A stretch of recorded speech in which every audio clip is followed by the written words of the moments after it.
Remue ménage. Remue ménage.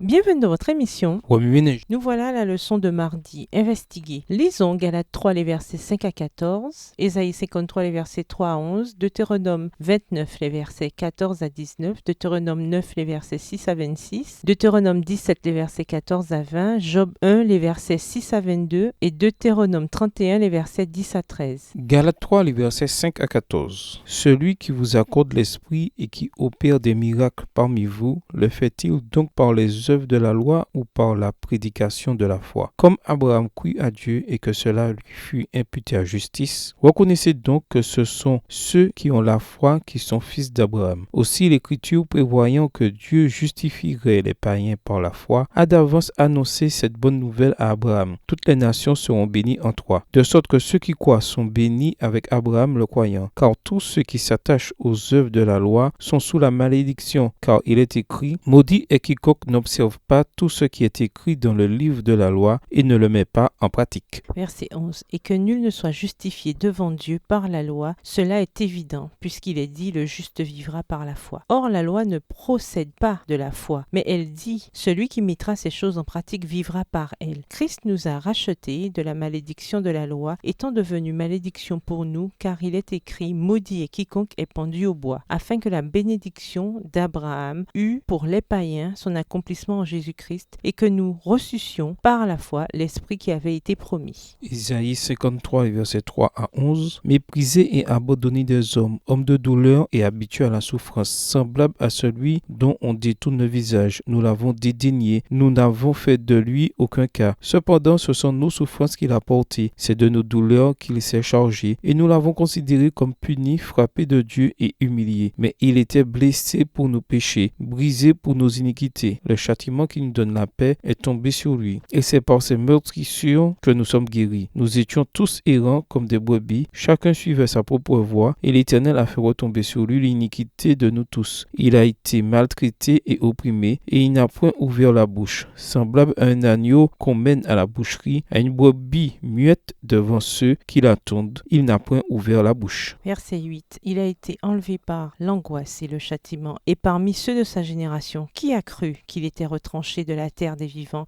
et frappé pour les péchés de mon peuple? On a mis son sépulcre parmi les méchants, son tombeau avec le riche, quoiqu'il n'eût point commis de violence, et qu'il n'y eût point eu de fraude dans sa bouche. Il a plu à l'Éternel de le briser par la souffrance. Après avoir livré sa vie en sacrifice pour le péché, il verra une postérité et prolongera ses jours, et l'œuvre de l'Éternel prospérera entre ses mains. À cause du travail de son âme, il rassasiera ses regards. Par sa connaissance, mon serviteur juste justifiera beaucoup d'hommes, et il se chargera de leurs iniquités. C'est pourquoi je lui donnerai sa part avec les grands. Il partagera le butin avec les puissants, parce qu'il s'est livré lui-même à la mort, et qu'il a été mis au nombre des malfaiteurs, parce qu'il a porté les péchés de beaucoup d'hommes, et qu'il a intercédé pour les coupables. S'arrêter à beaucoup d'hommes. Deutéronome 29, versets 14 à 19. Ce n'est point avec vous seuls que je traite cette alliance contractée avec serment, mais c'est avec ceux qui sont ici parmi nous, présents en ce jour devant l'Éternel notre Dieu, et avec ceux qui ne sont point ici parmi nous en ce jour. Vous savez de quelle manière nous avons habité dans le pays d'Égypte, et comment nous avons passé au milieu des nations que vous avez traversées. Vous avez vu leurs abominations et leurs idoles, le bois et la pierre, l'argent et l'or, qui sont chez elles. Qu'il n'y ait parmi vous ni homme, ni femme, ni famille, ni tribu, dont le cœur se détourne aujourd'hui de l'Éternel, notre Dieu, pour aller servir les dieux de ces nations-là. Qu'il n'y ait point parmi vous de racines qui produisent du poison et de l'absinthe. Que personne, après avoir entendu les paroles de cette alliance contractée avec serment, ne se glorifie dans son cœur et ne dise « J'aurai la paix, quand même je suivrai les penchants de mon cœur, et que j'ajouterai l'ivresse à la soif. » Deutéronome 9, les versets 6 à 26. Sache donc que ce n'est point à cause de ta justice que l'Éternel ton Dieu te donne ce bon pays pour que tu le possèdes, car tu es un peuple au cou roide. Souviens-toi, n'oublie pas de de quelle manière tu as excité la colère de l'Éternel ton Dieu dans le désert. Depuis le jour où tu es sorti du pays d'Égypte jusqu'à votre arrivée dans ce lieu, vous avez été rebelles contre l'Éternel. À Horeb, vous excitâtes la colère de l'Éternel et l'Éternel s'irrita contre vous et eut la pensée de vous détruire. Lorsque je fus monté sur la montagne pour prendre les tables de pierre, les tables de l'alliance que l'Éternel a traitées avec vous, je demeurai sur la montagne 40 jours et 40 nuits, sans manger de pain et sans boire d'eau. Et l'Éternel me donna les 2 tables de pierre écrites du doigt de Dieu et contenant toutes les paroles que l'Éternel vous avait dites sur la montagne, du milieu du feu, le jour de l'assemblée. Verset 11. Ce fut au bout des 40 jours et des 40 nuits que l'Éternel me donna les 2 tables de pierre, les tables de l'alliance. L'Éternel me dit alors, lève-toi, descends, hâte d'ici, car ton peuple que tu as fait sortir d'Égypte s'est corrompu. Ils se sont promptement écartés de la voie que je leur avais prescrite. Ils se sont fait une image de fonte. L'Éternel me dit, je vois que ce peuple est un peuple au courouade.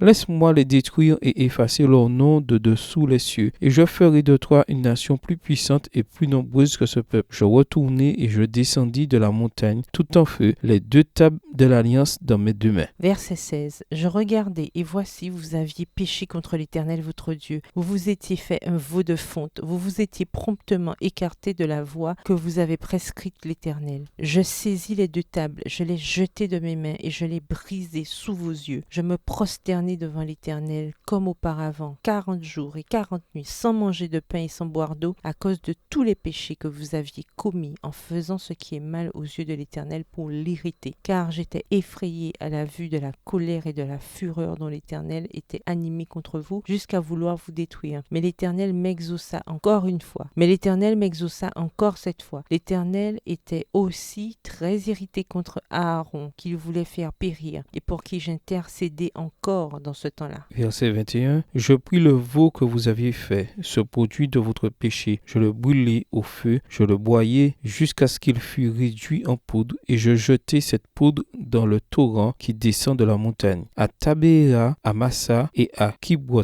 à Tahava, vous excitâtes la colère de l'Éternel. Et lorsque l'Éternel vous envoya à Kades Barnéa en disant, montez et prenez possession du pays que je vous donne, vous fûtes rebelles à l'ordre de l'Éternel, votre Dieu. Vous n'eûtes point foi en lui et vous n'obéissez point à sa voix. Vous avez été rebelles contre l'Éternel depuis que je vous connais. Je me prosternai devant l'Éternel, je me prosternai 40 jours et 40 nuits parce que l'Éternel avait dit qu'il voulait vous détruire. Je priai l'Éternel et je dis, Seigneur Éternel, ne détruis pas ton peuple, ton héritage que tu as racheté dans ta grandeur, que tu as fait sortir d'Égypte par ta main puissante. Deutéronome 17, les versets 14 à 20. Lorsque tu seras entré dans le pays que l'Éternel ton Dieu te donne, lorsque tu le posséderas, que tu y auras établi ta demeure et que tu diras, je veux mettre un roi sur moi, comme toutes les nations qui m'entourent, tu mettras sur toi un roi que choisira l'Éternel ton Dieu. Tu prendras un roi du milieu de tes frères, et tu ne pourras pas te donner un étranger qui ne soit pas ton frère, mais qu'il n'ait pas un grand nombre de chevaux, et qu'il ne ramène pas le peuple en Égypte pour avoir beaucoup de chevaux, car l'Éternel vous a dit, vous ne retournerez plus par ce chemin-là. Qu'il n'ait pas un grand nombre de femmes, afin que son cœur ne se détourne point, et qu'il ne fasse pas de grands amas d'argent et d'or. Quand il s'assiera sur le trône de son royaume, il écrira pour lui, dans un livre, une copie de cette loi qu'il prendra auprès des sacrificateurs, les Lévites. Il devra l'avoir avec lui, et il lira tous les jours de sa vie, afin qu'il apprenne à craindre l'Éternel, son Dieu, à observer et à mettre en pratique toutes les paroles de cette loi et toutes ses ordonnances, afin que son cœur ne s'élève point au-dessus de ses frères, et qu'il ne se détourne de ses commandements, ni à droite, ni à gauche, afin qu'il prolonge ses jours dans son royaume, lui et ses enfants, au milieu d'Israël. Job 1, les versets 6 à 22. Or, les fils de Dieu vinrent un jour se présenter devant l'Éternel, et Satan vint aussi au milieu d'eux. L'Éternel dit à Satan, d'où viens-tu? Et Satan répondit à l'Éternel, de parcourir la terre et de m'y promener. L'Éternel dit à Satan, as-tu remarqué mon serviteur Job? Il n'y a personne comme lui sur la terre. C'est un homme intègre et droit, toi, craignons Dieu et se détournons du mal. Et Satan répondit à l'Éternel, est-ce d'une manière désintéressée que Job craint Dieu? Ne l'as-tu pas protégé, lui, sa maison et tout ce qui est à lui? Tu as béni l'œuvre de ses mains et ses troupeaux couvrent le pays. Mais étends ta main, touche à tout ce qui lui appartient et je suis sûr qu'il te maudit en face. Verset 12. L'Éternel dit à Satan, voici tout ce qui lui appartient, je te le livre. Seulement ne porte pas la main sur lui. Et Satan se retira de devant la face de l'Éternel. Un jour que les fils et les filles de Job mangeaient et buvaient du vin dans la maison de leur frère aîné, il arriva auprès de Job un messager qui dit, les bœufs labouraient et les ânesses paissaient à côté d'eux. Des Sabéens se sont jetés dessus, les ont enlevés et ont passé les serviteurs au fil de l'épée. Et je me suis échappé moi seul pour t'en apporter la nouvelle. Il parlait encore lorsque notre vin est dit, le feu de Dieu est tombé du ciel, a embrasé les brebis et les serviteurs et les a consumés. Et je me suis échappé moi seul pour t'en apporter la nouvelle. Verset 17, il parlait encore lorsque notre vin est dit, des Chaldéens formés en 3 bonnes se sont jetés sur les chameaux, les ont enlevés et ont passé les serviteurs au fil de l'épée. Et je me suis échappé moi seul pour t'en apporter la nouvelle. Il parlait encore lorsque notre vin est dit, tes fils et tes filles mangeaient et buvaient du vin dans la maison de leur frère aîné. Et voici un grand vent est venu de l'autre côté du désert et a frappé contre les 4 coins de la maison. Elle s'est écoulée sur les jeunes gens et ils sont morts. Et je me suis échappé moi seul pour t'en apporter la nouvelle. Alors Job se leva, déchira son manteau et se rasa la tête. Puis se jetant par terre, il se prosterna et dit, je suis sorti nu du sein de ma mère et nu je retournerai dans le sein de la terre. L'Éternel a donné et l'Éternel a ôté. Que le nom de l'Éternel soit béni. En tout cela, Job ne pécha point et n'attribua rien d'injuste à Dieu. Deutéronome 31, les versets 10 à 13. Moïse leur donna cet ordre. Tous les 7 ans, à l'époque de l'année du relâche, à la fête des tabernacles, quand tout Israël viendra se présenter devant l'Éternel ton Dieu, dans le lieu qu'il choisira, tu liras cette loi devant tout Israël en leur présence. Tu rassembleras le peuple, les hommes, les femmes, les enfants et l'étranger qui sera dans tes portes, afin qu'ils t'entendent et afin qu'ils apprennent à craindre l'Éternel votre Dieu, à observer et à mettre en pratique toutes les paroles de cette loi. Et leurs enfants qui ne la connaîtront pas l'entendront, et ils apprendront à craindre l'Éternel votre Dieu tout le temps que vous vivrez dans le pays dont vous prendrez possession après avoir passé le Jourdain. Oui, Minège, quelle relation ces versets ont-ils avec le passage principal? Quels autres versets ou promesses vous viennent à l'esprit en rapport avec Deutéronome, le chapitre 28? Au revoir. Et à demain si Dieu veut.